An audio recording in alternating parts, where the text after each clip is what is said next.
feet. Slow feet. Yeah. Slow feet. Yeah. Slow feet. Slow feet. 係。You played before? First time. First time. Oh, first time? First Oh, time. nice. Enjoy. Trying. 大家好，follow 開我嘅朋友咧都知道我好中意滑雪嘅。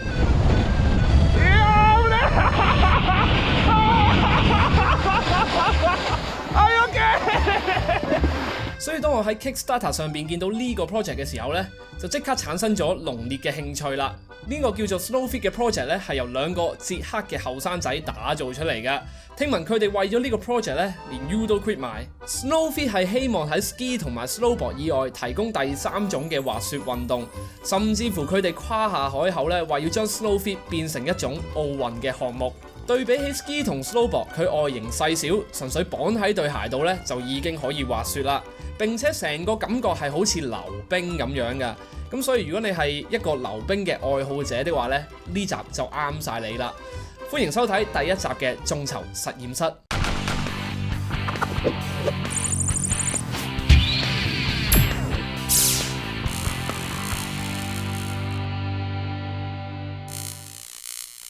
Snowfit 官方嘅描述係 shoe attachments that turn shoes into mini skis， 即係佢可以將一對鞋變成迷你嘅滑雪板。呢個 project 其實有 1.0 同 2.0 兩個 version。1.0 由2018年開始眾籌，成功集資之後咧，已經陸續將所有嘅訂單完成晒啦。2019年推出 Snowfit 2.0， 咁其實分別係唔大嘅，最主要係令到 binding 嘅部分咧變得更加實淨。我見 1.0 反應都唔錯，同埋準時到貨。至少我知道咧，成件事唔會係一個騙局嚟嘅。所以當 2.0 推出嘅時候咧，我就買咗呢一個 Snowfit 2 Black 啦，成為112美金。咁佢仲有出一個 X 嘅版本嘅，即係高級版啦，就貴40蚊美金。但係我哋今次 cover 嘅咧就係呢一個嘅普通版嘅。咁啊，事不宜遲啦，咁我哋睇下2個月前嘅開箱先啦。大家好，等咗咁耐咧，呢一個 Snowfit 咧，終於嚟到 studio 呢一度啦。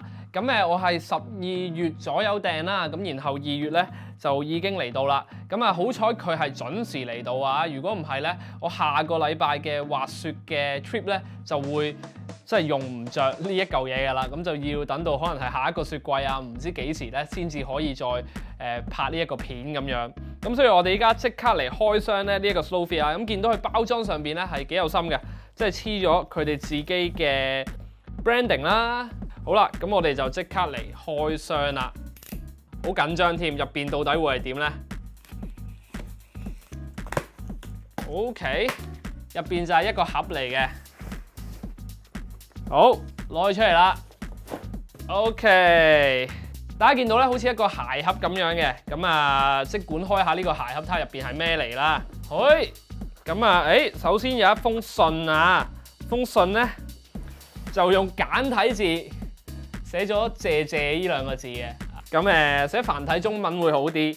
咁但係我諗鬼佬出咗力㗎啦。咁啊，睇下封信係講咩先。佢就話 Hey Yick, you're one of the first few Snowfit skiers in your area。你喺嗰個地區入邊咧頭嗰批嘅使用 Snowfit 嘅人啦。跟住第一段最尾嗰句咧就話 We can't wait to see you on the slopes， 即係好想咧快啲見到我去用呢一件產品咁樣嘅。咁我哋即刻咧嚟睇下入邊有啲乜嘢啦。咁入邊咧第一樣嘢咧我哋就見到係一個斜孭袋，係啦，即係好似大家如果有踢波嗰啲咧就會攞呢啲嚟裝波 boots 嘅。OK， 咁啊就寫住咗佢哋嘅 logo 啦 ，Snowfit 啦。咁我諗咧就係俾你用嚟袋你嗰一對嘅 Snowfit 嘅，咁然後喺個袋下低咧就已經係呢一對嘅 Snowfit 啦，係啦，咁呢度有一 pad 應該係呢啲帶嚟嘅，咁就俾你如果有鬆啊爛嘅時候去更換嘅，然後就係依2隻嘅 Snowfit 啦 ，OK， 咁俾大家睇一睇佢個外形先啊，咁然後佢仲有一張嘅 leaflet 啦。咁 leaflet 上邊咧就係寫住3個步驟 ：step in， 即係着上去啦 ；strap on， 綁好條帶，然後就 take off 啦。take off 就即係喺嗰個滑雪嘅場地嗰度咧就可以用佢嚟奔馳啦。OK， 咁我哋睇一睇咧呢一對 Snowfit 咧係乜嘢嘅構造啊？首先大家係可以留意下佢嘅呢個底盤嘅設計嘅。咁你想象咧，你就係會擺你對鞋上去啦。咁然後我諗呢個底盤嘅設計就係令到佢可以承托住你對鞋嘅。咁我都唔知點解要設計到玩迷宮咁樣啦。咁然後就有2條嘅帶啦 ，OK。咁呢個帶啊，即係呢啲扣咧，就望落同 snowboard 嗰一種咧係差唔多嘅。咁都係咁樣扣入，然後用呢個扣嚟擰啊，擰實去咁樣嘅，好治癒啊！呢個聲俾大家聽下。其實佢成個料咧，主要就係塑膠嚟嘅，咁就唔係話即係咩貴嘅料。咁但係好處就係佢係好輕便啦，攞上手係唔係好重嘅啫。咁佢唯一咧係用到鐵嘅部分啦，即係除咗頭先講嘅扣啦，有少少嘅鐵之外啦，係底部咧就會見到咧佢嘅呢兩邊啦，係啦，俾你用嚟 carve 啦，就會有2條嘅金屬條，然後個底腳踭位嘅呢一個部分咧，都有一塊尖尖地突出嚟嘅嘢嘅，咁但係就唔係金屬片，都係膠嚟嘅。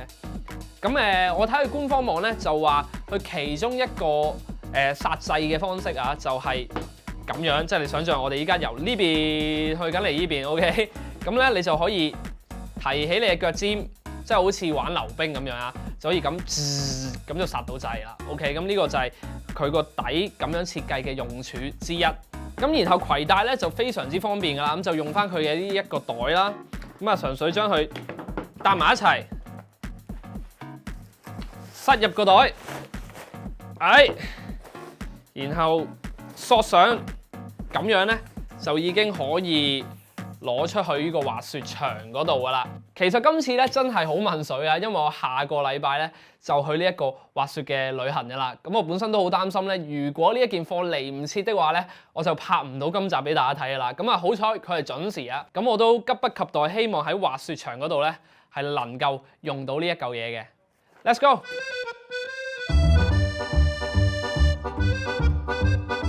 話說咧，今次嚟旅行咧有個重要嘅任務嘅，就係我之前喺 Kickstarter 買咗呢個 Snow Fit 啊。首先咧要將佢着上腳啦，即係佢係着 snowboard 嘅鞋。係 snowboard 嘅鞋嘅。OK。係啦，所以依家試嚟就最好不過。OK， 佢真係 snowboard 個扣咁樣嘅。係啊，佢一模一樣。同 snowboard 個扣一模一樣嘅。佢官方就話個感覺似係 ski 加溜冰嘅，着的話係幾方便嘅。好啦。初嚟報道，衝落去啦喎！落啦！好似行路咁樣，大佬。唔係啊，得㗎，你去斜啲。你跑多啲喎。OK， 滑到喎。一開頭第一個感覺係真係好方便，特別係你如果本身係玩開 snowboard 的話咧，直接綁上你 snowboard 嘅嗰一對鞋就已經玩得㗎啦。如果唔用 snowboard 鞋，其實一般厚啲啊防水嗰隻嘅冬季鞋咧都可以嘅。佩戴嘅方法好簡單，如果大家有玩過 snowboard 的話咧，其實都係用翻同一種扣。暫時都係適應緊，但係就唔易跌嘅 OK。咁但係其實係咪真係滑到，即係媲美到 ski 或者 snowboard 咧？咁我暫時都未敢講住。第一下踩上雪嘅感覺，老實講係有少少慢嘅，可能係因為佢嘅表面比起 snowboard 或者 ski 都細，喺接觸面比較細嘅情況下咧，就會相對慢啲啦。佢始終都係細塊啊塊板，佢係即係喺一條平啲嘅路上邊咧，係唔夠動力咯，我自己覺得。咁所以你見我依，hello， 你見我依家咧滑得好慢嘅。但係 first impression 嚟講，其實 Snow Fit 好快就上手，一嚟好似行路咁樣啊，個學習嘅過程呢，其實自己 get 就 get 到。如果你有玩過溜冰啦，就會更加快得心應手㗎啦。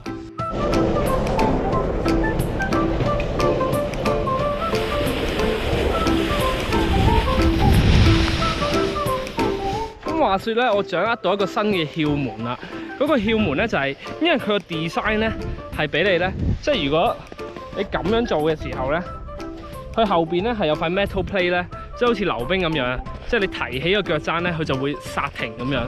只要你將個重心擺多啲去腳趾嗰一邊咧，佢就會快啲啦。咁可能頭先一路慢咧，就係因為我將個重心有少少傾咗後邊，就踩到佢個剎掣位啊。個腳趾位用力要用得好精準，如果唔係咧，就好容易變咗做剎掣㗎啦。係啦，因為想像咧，你向前傾，咁佢就會俾力啦。你一向後少少咧，佢就會變咗做剎掣啦。第一日玩咗 SnowFit 2個鐘，平衡完全就唔係問題㗎啦，反而係未識得點樣先可以加速啦，或者滑快啲。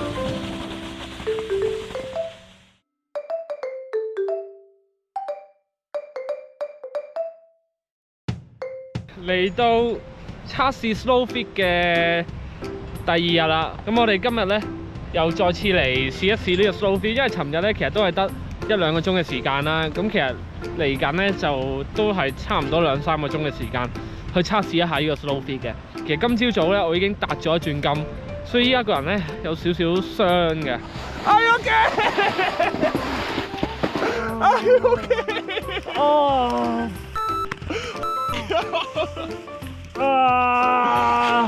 Too high. Too high. You saw maybe sky だったよ。Yes. My ski just blew, and my bum land. So bum land. sorry, I couldn't film it 但係我覺得 SnowFit 係應該要試下去啲 steep 啲嘅 slope 嗰度咧試一試。咁 overall 嚟講咧，我覺得暫時嚟講咧，我係覺得係幾容易上手嘅。你話會唔會滑到好快咧？就暫時因為未去過一啲好斜嘅滑道上面玩啦，所以就暫時都唔會好快住嘅。佢其實成塊板咧就生得好似你隻腳咁樣嘅啫，即係個感覺就真係似溜冰嘅，係啦，似溜冰嘅。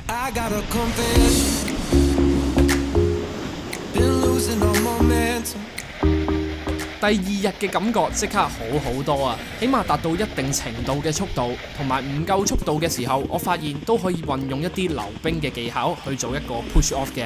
但係睇我嘅姿勢啦，大家都知咧，我本身溜冰都唔係勁㗎啦。咁如果你溜冰係勁嘅話咧，其實好多嘅技巧都可以喺呢一度運用得返。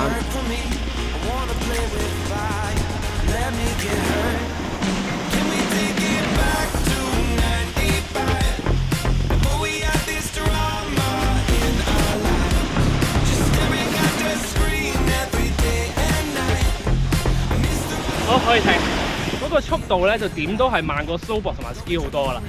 即係你見我咧，即係出盡奶力喺度跑咧，都唔夠爭 cam 啦。3粒鐘咧，佢嗰塊 snowboard 快嘅。但係幾好玩嘅，係啦。尤其是你識溜冰的話咧，咁其實溜冰好多嘅 technique 都可以應用翻喺呢一對 SnowFit 嗰度。OK， 我依家要嚟試呢一條紅色啦，或者佢哋係叫做小紅啦 ，OK， 小紅帽啊，因為佢係大概介乎於綠色同埋紅色之間，咁但係都係屬於紅色嘅。咁佢有一個足夠嘅斜度啦，但係就唔係太長嘅，咁就最適合去練習噶啦。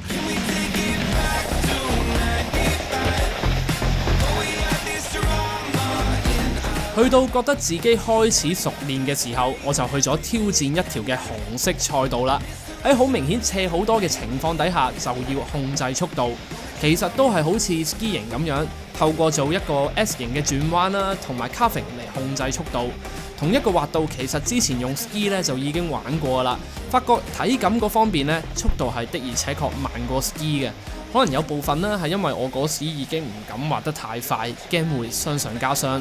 咁有一樣嘢咧係可以確定到嘅，咁就係佢嘅體感啊，係比起 snowboard 或者 ski 咧係慢啲嘅，係啦，可能尋日講嗰樣嘢咧，塊板細啲嘅關係咧，所以個速度咧係比起 ski 同埋 snowboard 係再要慢啲嘅。咁但係當然有個斜度咧有翻咁上下斜嘅時候咧，咁就可以自己去 adjust 翻啦，去玩翻一個快啲嘅速度，咁就係冇問題嘅。咁我諗有好多技巧可以再去研發啦，好多 tricks 啦，咁就要再玩多幾日，或者睇下人哋，即係依家都未有好多人拍教學嘅，等緊咯，等緊有人拍教學之後就可以學下，到底呢對 Slow Fit 可唔可以醖釀到一啲 tricks 出嚟啦。Overall 嚟講咧，呢個 Slow Fit 咧係幾易上手、幾好玩嘅，咁亦都唔難想像到咧，我下一次滑雪嘅時候咧，都會帶埋佢去玩，有好多技巧可以再研究，甚至乎係做一啲 tricks 嘅，咁就可能需要咧多2日嘅時間去練習一下啦。當然去到呢個時候咧，可能就有啲滑雪嘅老行專出嚟啦，就話阿 Slow Fit 呢對嘢真係咁新咩？點解好似有啲似曾相識嘅感覺嘅？咁經過我非常仔細嘅調查之後咧，發現 Slow Fit 呢樣嘢的確唔係乜嘢100% 新嘅 idea。呢種喺雪上邊用嘅冰鞋咧，其實有個類別就叫做 Snow Skate。早喺1994年挪威嘅冬季奧運會嘅開幕禮咧，就已經見過類似嘅嘢出現㗎啦。之後 Snow Skate 發展落嚟，可能比較多人認識，但係其實都係冇乜人識嘅咧，就係 Snake-Dog 啦。咁我喺度諗，如果曾經有類似嘅產品出現過，而喺市場上邊又冇乜太多人玩嘅時候，點解 Slow Fit 嘅呢兩個 creator？Sebenik 同埋 Michael 呢兩個嚟自捷克嘅後生仔會咁有勇氣，連 U 都 quit 埋去搞呢一壇生意呢？我心入邊出現好多個問題，所以就索性 email 咗佢哋問啦。咁佢哋 marketing 嘅代表 Vandy 都好快答覆咗我。第一個問題我就想了解多啲，點解當初 Sebenik 同埋 Michael 會 quit 埋 U 搞呢一壇生意呢？佢哋嘅答覆係 Sebenik 同 Michael 咧係喺同一個城市嗰度讀大學所認識嘅。佢哋一直咧都想搞生意啦，同埋創業。當佢哋諗到 Snow Fit 呢個 idea 嘅時候，佢哋就開始做好多嘅 research 同埋 development， 直至生產到佢哋第一 pair 嘅 Snow Fit。一開頭喺網上邊賣，隨住生意開始慢慢成長，佢哋發覺佢哋要投入更加多嘅時間，好難同學業兼備。雖然係一個好難嘅抉擇，但係佢哋都揀咗 quit U， 全程投入落去發展呢一盤嘅生意。然後最後佢哋就提到咧，雖然係冒住好大嘅風險啊，但係 Michael 同 Sebenik 咧到呢一刻都冇後悔 quit U 呢個決定嘅。之後我就問關於佢哋做 marketing research 嘅時候，有冇發現到類似嘅產品？如果有發現到類似嘅產品，點解佢哋仲要做 Snow Fit 出嚟呢？ Snow Fit 同以往嘅產品又有啲咩唔同呢？一連串嘅問題啊，非常之難答嘅其實。Michael 同 Sebenik 做過 research 之後，的確發現市場上邊係有其他類似嘅產品。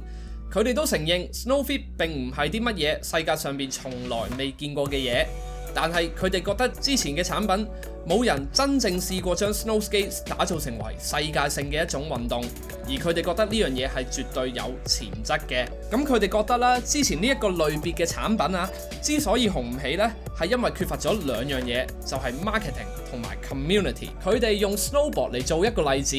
喺50年前，如果你同人講起 snowboard 呢樣嘢的話咧，大家都會當你係戇鳩仔嘅。但係當年有一個人叫做 Jake Burton 就覺得 snowboard 呢個運動好有潛質，所以就投入晒佢所有嘅資源咧去發展 snowboard 呢個運動。當然一開頭並唔係順風順水㗎啦。佢去到30歲嘅時候，仲孭住10幾萬美金嘅負債。佢發現一個好大嘅問題，就係當時好多嘅滑雪場地同埋纜車咧，都會禁止人着住 snowboard 去乘搭嘅。咁佢開始同唔同嘅滑雪場地去周旋啦，亦都送出好多塊嘅 snowboard 俾一啲嘅滑雪愛好者同埋滑雪教練嘅。同時間佢亦都要打工維持住佢嘅基本收入。真正嘅轉捩點係第一屆嘅 Snowboard Championship， 佢揾到一個滑雪場地肯俾佢去搞呢一個比賽。佢亦都發覺一路以嚟原來佢要 sell 嘅嘢並唔係 snowboard 呢一件產品，而係 snowboard 作為一種嘅運動。然後個運動開始慢慢多人認識，直至到1985年嘅嗰套 James Bond 踩住 snowboard 去躲避敵人，更加令到呢個運動掀起一股嘅熱潮。